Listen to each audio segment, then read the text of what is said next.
2024-25 ते 27-28च्या चतुर्थ वार्षिक कर आकारणीच्या या प्रक्रियेस कालच नगरविकास विभागाच्या अवर सचिवांनी स्थगिती दिलेली आहे।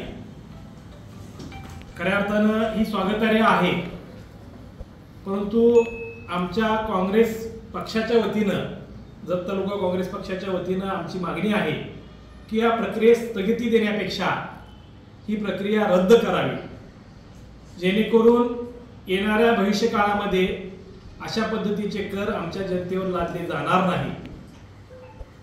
या कर आकारणीच्या विरोधात जत शहरातील सर्वच पक्षाच्या कार्यकर्त्यांनी सर्व नागरिकांनी उठवला, प्रशासनावर दबाव आणला आणि त्यामुळं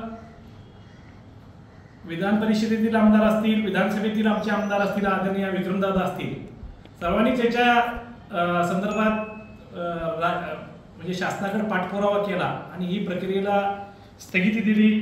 त्याच्याबद्दल शासनाचे आभार आहेत।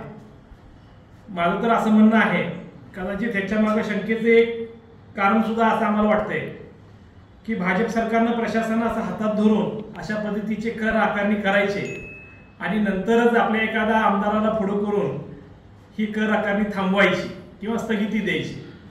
म्हणजे लोकशाहीला हे घातक आहे। येणाऱ्या काळामध्ये असे प्रकार जनतेला वेठीस धरण्यापेक्षा भाजपनं चांगलं काम करावं शासनानं, अशी आमची विनंती आहे।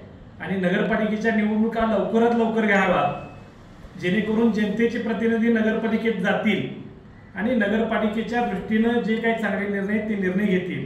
कारण 2012 पासून 2022 पर्यंत आमची नगरपालिकेत आम्ही सर्वजण इथं बसलेले आम्ही प्रतिनिधी आम्ही काम करत होतो।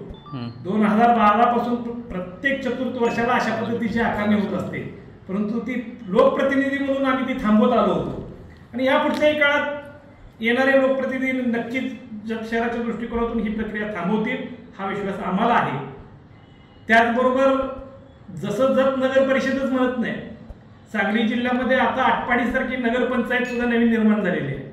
आटपाडी नगरपंचायतीला पूर्ण वेळ मुख्याधिकारी अजूनही नाही आहे।